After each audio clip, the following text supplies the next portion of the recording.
Zeharreko 21. domekia. Gaurko irakurgaiak konfesio hildoko batetik eraten gaitu.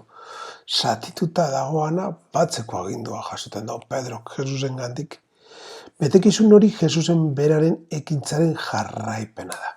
Hain zuzen bere inguruan askotariko jarraitzaileak batu ebasan. Pekatuaren eraginez zatitu ego zanei barkatu egiten eutzen. Geizoak sendatu eta hildakoak berbiztu egin ebazan. Judu eta artxerritarra aberatz eta behartzu. Danak batu ebazan eta gainera, sasoiko kulturaren zeresanik euseukien gizon eta emakumeak txertatu ebazan. Bere taldien, Jesusek maitasunean oinarritako hartu emana eratu eban. Jainkoak bat eginda anai arrebalez gura gaitu eta. Gure munduan apurketa dira nagusi, familien ale izan bertan. Taldien artean apurketa sozial eta politikoa lanekoak askotan, apurketa horrek herrialde eta lurraldean arteko gerra dakarrez. Gure barruan jakina makina bat apurketa dagoz. Hanbizta txekabe ikusita, argi gelditu behar dugu, edo geldirik geratu behar dugu, Jesusak Pedrori eskatzen dutzen egitekoan. Nahi eta eskoa da. Zauriak zendatzea, muturrak hurbiltzea, hortu emon eta bategitzea sustatzea, apurtuta dagozanak kontsolatu eta sendatzea. Pedro eta Eleizak beraz, Jesusen gandik jasoten dagoen betekizuna ez da bakar, batzuentzat bakarrik. Eriotza zahalkeria lar hurbil dago, bihotzetik eta horrezegatik ezin gara xolak begeratu. Lotzea eta askatzea, batzea eta askatzea, askoratariko egoretan emon daiteken erantzun bera dira. Eta jangoikoaren gandik datorren eta honen seme-alaben ongizatean gauzatzen dan barriona. Lagun bakotzari agertzea da bere sedie. Jaunak danok aukeratu. Bedeinkatu abialdo egiten gaitu, eginkizun hori bete da iguzan. Izan danok ezagutzen dugu egoeraren bat non zatiketa edo apurketa nagusi dan, eta danok egin geinke zer hori konpontzen saiatzeko. Pedrok aurretik ezagutzen eban Jesus, baina Mesias eta jangoikoaren semelez autotzeko gauza izan zan. Jesus dana zan berarentzat, eta gaur geuri egiten jaku galdera, nor da Kriston eretzat. Erantzunak jaunaren atzetik jarraitzera eta barrion egitea honez. Honen bidez iragarteko misioa, gure egitera eroan gaikez. Kontuan ez da ikasitako erantzun bat emotea, jaunagaz beretan bat egin eta berau geure urratzen gidari. Gure erabagien argi bihurtzea bainota. Ondorioz beste batzukaz batera jaunaren ikasle bihurtzea. Hoi jainko, gogo bateko egin duzu zure fedunen bihotzak. Egizu maitatu dagizala zure herriak zuk aginduak eta itxarron zuk agindutakoa. Mundu honetako goraberen artean geure bihotza egiazko soriona dagoan lekuan jarri daigun. Gaur hasiko, hasten dugu Eukaristiaren ospakizuna komuninoari buruz berba egiten duzkun otoitz bategaz.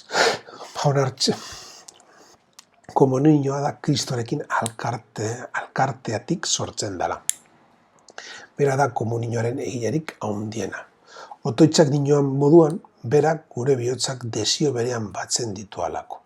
Hau da, Kristori itxe behar dutzogu gure bizitzak eraldatzen. Zergatik dan, bera da maitasunaren inspirazioa bere aginduak eta bere promesaren itxaropena. Agindutako maitasuna Kristoren irakazpena da. Bera bizitzan aragitute. Eta bere promesetan itxaropena Kristo garaitzen dauala dinoskuna. Garaipen honek munduko ekaitzen erdian tinko iraunazten gaitu, inoz aldatzen ez dan hori gure izaten sortzen dan benetako posien. Zoren opari bakarraren bidez jauna, zure seme-alaben herri egin gaituzu. Emoi usuz honez zure eleizari batasuna eta bakea. Oparien gaineko toitzonagaz Kristoren oroimenezko oroigarri bat daukagu. Sakrifizio bakarra, pasko misterioa, Eukaristia nahi arrebalez ospatzeko bidea monduzkuna. Hori horrela da. Kristoren sakrifizioa jangoikoaren seme Kristori esker seme eta aita on bezala batasunaren eta bakearen doak guretzako nahi dituena dalako. Utako edozeinek bere familiarentzat nahiko litukeen doeak eta kasu honetan Eleizak eskatzen du Jaunari bakea eta batasun doe horietan bizi ahal izatea. Egun hauetan bizi duguzan egoera horietan batasuna eta bakie behar dugu gure bizitzetan. Zure semea gure salbatzaile bidaltzeraino maite izan dozutan mundua. Pekatuan izan ezik, beste guztietan gure antzeko egin dozu. Zure semeagan maite zenduanak geugan ere maitatzeko.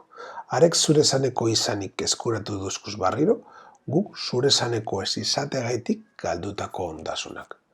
Urtean zaharreko 7. prefazioa da, eta prefazio honek gogoratzen duzku Jaungoikoaren maitasuna hain handia dala, non erredenzio Jaungoikoaren semea bidaltzagaitik etorri baitzan. Otoitzak semearengan aurre egiteko lehen egiteko oparen gaineko toitxo honi buruz inoan moduan. Kristok anai nagusilez jokatzen dau, hartzain lez. Egin beharreko bidea erakusten duzkunez. Bide hau bere gizakundearen bidez egin ahal izateko. Kristo gutako bat lez agertzen da.